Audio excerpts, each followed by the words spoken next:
온 목사와 성경 읽기 히브리서 12장입니다. 오늘도 하나님의 말씀을, 귀한 말씀을 함께 읽으면서 주님의 귀한 은혜를 얻기 원합니다. 히브리서 12장 함께 읽겠습니다. 히브리서 주께서 주신 징계입니다. 그 이러므로 우리에게 구름같이 허다한 중기들이 있으니 모든 무거운 것과 얽매이기 쉬운 죄를 벗어버리고 인내로써 우리의 앞에 당한 경주라며 믿음의 주요 온전케 하신 예수를 바라보자. 그는 그 앞에 있는 기쁨을 위하여 십자가를 참으사 부끄러움을 예의치 아니하시더니 하나님 보좌 우편에 앉으셨느니라. 너가 평안하며 낙심하지 않기 위하여 죄인들이 이같이 자기의 거역한 일을 참으시를 생각하라. 너희가 저와 싸우되 아직 피 흘리기까지는 대항하지 아니하고 또 아들들에게 권한과 같이 너에게 권면하신 말씀을 잊었도다. 일렀을 때 내 아들아 죄의 징계하심을 경히 여기지 말며 그에게 꾸지람 받을 때 낙심하지 말라. 주께서 그 사랑하신 자를 징계하시고 그 받으시는 아들마다 채찍질 하심이라 하였으니 너희가 참으면 징계를 받기 위함이라. 하나님이 아들같이 너희를 대우시하니 어찌 아버지가 징계하지 않는 아들이 있으리요. 징계는 다 받는 것이거늘 너희의 없음 너희가 사생자이요 친아들이 아니라. 또 우리 육신의 아버지가 우리를 징계도 공경하였거든 하물며 모든 영의 아버지께서 더 복종하며 살려하지 않겠느냐. 그들은 잠시 자기의 뜻대로 우리를 징계하였으나 오직 하나님은 우리의 유익을 위하여 그의 거룩하심에 참여하게 하시니라. 무릇 징계가 당신은 즐거워보지 않고 슬퍼 보이나 후에 반드시 징계는 그로 말미암아 연단받은 자들은 의와 평강의 열매를 맺느니라. 그러므로 피곤한 손과 영악한 무릎을 일으켜 세우고 너희 발을 위하여 곧은 길로 만들어 전다리로 하여금 어그러지 않고 고침을 받게 하라. 여러분, 이 히브리서 12장은 어떻게 하면 이 믿음, 히브리서 11장은 믿음장 아닙니까? 이 믿음을 우리의 삶 속에서 역사하게 할 수 있는가? 그러니까 히브리서 12장은 어떻게 하면 이 믿음을 내가 사는 삶 속에서 역사할 수 있게 하는가? 어떻게 하면 이 믿음으로 내가 삶을 살아가며 믿음의 역사를 이룰 수가 있는가? 첫 번째가 성숙을 위한 노력입니다. 첫 번째, 성숙을 위한 노력. 다시 한번 볼까요? 자, 히브리서 12장 1절부터 우리가 읽었던 이 첫 단락이 성숙을 위한 노력을 해야 된다. 그러면서 뭐라고 말합니까? 자, 우리에게 둘러싼 허다한 증인들이 있다. 믿음은 외로운 길이 아닙니다. 믿음은 허다한 증인들이 우리 앞에 있습니다. 그러므로 우리 인생 속에 무거운 것과 얽매이기 쉬운 죄를 벗어버리고 인내로서 우리는 믿음의 경주를 해야 됩니다. 여러분, 무거운 것, 얽매이기 쉬운 죄 이런 것을 떠나서 경주는 뭡니까? 아주 정말 최소한의 옷을 입고 왜 저항의 모든 것을 막아야 되니까 그 달리기를 준비하는 그 경주처럼 우리는 가야 되는데 그러면 어떻게 이 믿음의 경주를 할까요? 성숙을 위해서 우리는 어떻게 살아가야 되는가? 그렇습니다. 믿음의 주요 온전히 계신 이 예수를 바라봐야 됩니다. 우리는 믿음의 주를 온전히 주를 바라보고 나가야 됩니다. 그러면서 뭐라고 말씀하십니까? 너희가 죄와 싸우다 아직 피 흘리기까지 대항하지 아니했다. 믿음이 뭘까요? 예수를 바라보고 달려가는 것이고 우린 죄와 끝까지 싸우는 것입니다. 죄와 싸움하는 것이 피 흘리기까지라도 죄와 싸움하는 것이 바로 성숙을 위한 결단입니다. 그러면서 이렇게 말씀합니다. 아들아, 내가 권면하는데 주의 징계하심을 경히 여기지 마라. 그가 꾸지람 말 때 낙심하지 마라. 주께서 사랑하는 자를 징계하시고 받으신 아들마다 채찍질 하신다. 여러분, 참 중요한 거예요. 우리 하나님은 우리가 성숙할 수 있도록 우리의 인생에 끊임없이 징계, 채찍, 사랑의 매를 드신다는 것입니다. 근데 그것을 받을 때 아들아, 너 미워서 하는 거 아니야. 주님이 너를 사랑하고 정말 받으신 참 아들이기 때문에 너를 온전히 세우려고, 너를 더 성숙시키는 완숙한 인격체로 만들려고, 너를 하나님의 용사로 세우려고 너를 징계하는 것이야. 그러면서 이렇게 말합니다. 너희의 사범은 징계를 받기 위함이라. 하나님의 아들같이 너희를 대우하시나니 어찌 아버지가 징계하지 않은 아들이 있으리요. 만약에 징계가 없으면 사생자야. 하나님의 아들이 아니야. 그러면서 우리 육신의 아버지도 우리를 위해서 징계한다. 근데 그 징계할 때 우리가 그 아들을, 아버지를 공경해야 되지 않느냐. 근데 하물며 모든 영의 아버지 하나님은 더욱더 복종하지 않는가. 육신의 아버지는 잠시의 뜻대로 우리를 징계했으나 하나님은 오직 우리 유을 위해서 징계한다. 그러면서 무릇 징계가 당신은 즐거워하지 않고 슬퍼 보인다. 그러나 후에 징계를 받은 후에는 반드시 그걸 연단받은 자들은 의와 평강과 열매를 맺는다. 여러분, 이 말은 뭘까요? 우리 인생을 올곧게 가도록. 전 그렇습니다.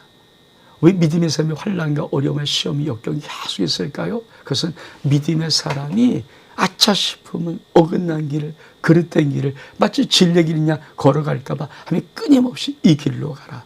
이 길이 바른 길이다. 이 길이 올바른 길이다. 넌 이 길로 가야 된다. 지금 길이 틀렸다. 방향이 잘못됐다라고 끊임없이 사랑의 실직과 매를 듣는 것임을 분명히 알아야 합니다. 그러면 징계를 받습니까? 항상 물어봐야 됩니다. 하나님, 내가 주의 앞에 주의 뜻에 주의 길에 어긋났습니까? 물어봐야 되는 것입니다. 두 번째, 달라. 하나님의 은혜를 거기까지 해주는 경고. 자, 14절. 모든 사람과 더불어 화평함과 거룩함을 따르라. 이것 없이는 아무도 주를 보지 못해야. 화평함과 거룩함. 너희는 하나님의 은혜에 이르지 못한 자가 없도록 하고 또 쓴빼나서 괴롭게 하여 많은 사람이 이로 말미암아 더럽게 되지 않게 하며 음행한 자와 혹 한 그릇 음식을 위하여 장자의 명분을 받는 에서와 같이 망령된 자가 없도록 살피라. 너희가 아는 바와 같이 그가 그의 축복을 이어받으려고 눈물을 흘리되 구하되 버림받아 되어 회개할 기회를 얻지 못하느니라. 여러분, 두 번째 단락은 무엇인가? 경건의 훈련을 해라. 첫 번째, 성숙을 위한 생활의 결단을 해야 되고, 두 번째는 경건의 훈련을 해라. 여러분, 12장은 무엇입니까? 이 믿음을 어떻게 나의 삶 속에 적용할 수 있는가? 역사할 수 있는가? 어떻게 이 믿음, 의인이 같은 이 믿음이 우리의 삶에 역사하는 삶을 살아갈 수 있는가?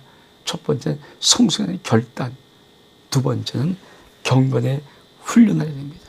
그래서 뭐라고 말합니까? 이렇게 말합니다. 모든 사람과 화평함과 거룩함을 따르라. 이거 없이는 아무 일을 못해. 믿음의 삶의 중요한 것은 화평입니다. 여러분, 반복하고 그냥 사람을 막 절대 믿음의 삶의 모습이 아닙니다. 잘 들으십시오. 믿음의 삶은, 경건의 훈련은 화평이 첫 번째고 두 번째 거룩입니다. 성경이 이렇게 말해요. 이것 없이는 아무도 주를 보지 못한다. 다시 한번, 14절 참 중요한 거. 모든 사람과 더불어 화평과 거룩함을 따르라. 이것 없이는 아무도 주를 보지 못해요. 많은 믿음의 사람들이 서로 비난하고 헐뜯고 서로 욕하고 서로 갈등하면서 난 믿음이 있네. 착각하지 마십시오. 믿음은 모든 사람과 더불어 화평한 것이고, 믿음은 모든 사람들과 더불어 거룩한 것입니다. 그것 없이는 아무도 주를 보지 못한다고 성경은 분명히 말하고 있습니다. 그러면서 믿음이 뭡니까? 이렇게 말합니다. 하나님의 은혜에 이르지 못하는 것을 주의해라.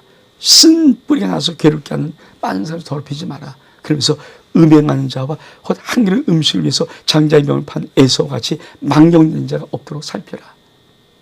여러분, 믿음이 뭘까요? 믿음은 하나님이 주신 거룩한 유산을 지키는 것입니다. 내 에서는 나가 사냥하다 돌아와서 배고프다고, 아니 배고프다고 팥죽 한 그릇에, 야 배고픈데 이 장자의 명분이 무슨 소용이 있어? 그걸 팔아버립니다. 그 망령된 자, 그렇게 하지 마라. 그건 믿음의 삶이 아니다. 경건의 훈련은 화평과 거룩함과 장자의 유산, 하나님의 주신 믿음의 유산을 거룩함으로 지켜나가는 것입니다.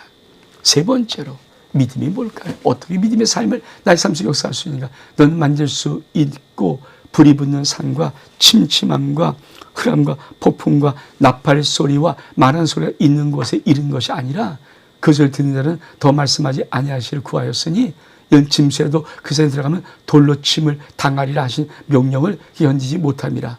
그 보이는 바와 같이 이렇게 무섭기로 모세에 이르되 내가 심히 두려워 떨린다 하였느니라. 그러나 너희가 이른 곳은 시온산과 살아계신 하나님의 도성과 하늘에 있는 예루살렘과 천만 천사와 하늘에 기록된 장렬의 모임과 교회 만민의 심판되신 하나님과 온전케 하신 의인의 영들과 새 언약의 중보자인 예수와 곧 아벨의 피보다 더 나은 피를 뿌린 피니라. 네가 삼가 말씀하신 이를 거기까지 마라. 땅에서 경고하신 이를 거기까지 이들이 피하지 못하였거든 하물며 하늘로부터 경고하신 이를 배반하는 우리일까 보냐.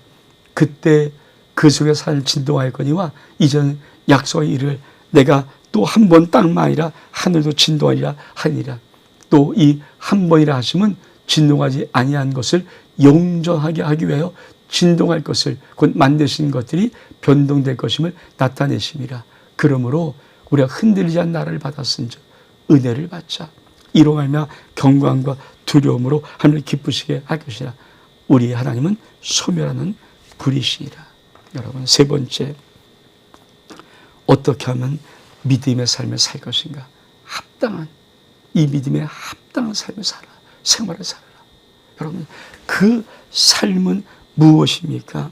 여러분, 우리가 바라보는 하늘 도성을 바라본 삶입니다. 우리는 무엇을 초점 맞추고 무엇을 목표하며 살아야 할까요? 그렇죠. 우리가 이를 곳은 시온산과 사실 하나님의 도성과 하늘의 예루살렘과 천만 천사와 하늘에 기록한 장자의 모임과 만민의 심판이신 하나님과 온전하신 의형들과 세원의 중간인 예수와 아벨의 피보다 더 나은 피를 뿌린 말하는 뿌린 피야. 여러분, 우리가 이를 영원한 나라가 있다. 이 어마어마한 하나님의 놀라운 증거가 우리에게 있다. 거기에 합당하게 살아라. 이 땅에서도 이 땅의 장막, 이 땅의 신의 산 이런 것들 보고도 감히 하나님 말씀을 배반하지 못하였는데 우리 영원한 하나님의 정말 영적인 이 거룩한 하나님의 영원한 세계 하나님의 보좌를 진짜 보고 어떻게 이 땅에서 하나님의 경고를 어길 수 있느냐. 너희는 하늘을 바라보고 살아라. 그러면서 하나님은 소멸하는 불이심이라. 여러분, 히브리서 12장은 어떻게 하면 이 히브리서 11장의 믿음을 가지고 우리도 이 믿음의 사람들처럼 어떻게 이 땅을 살아가야 할 수 있는가. 그에 대한 말씀이 히브리서 12장입니다. 사랑하는 여러분, 우리는 믿음에 합당한 삶을 살아갈 수 있는 은혜가 있기를 주의 이름으로 축복합니다. 온 목사와 성경 읽기 히브리서 12장 여기서 마칩니다. 샬롬.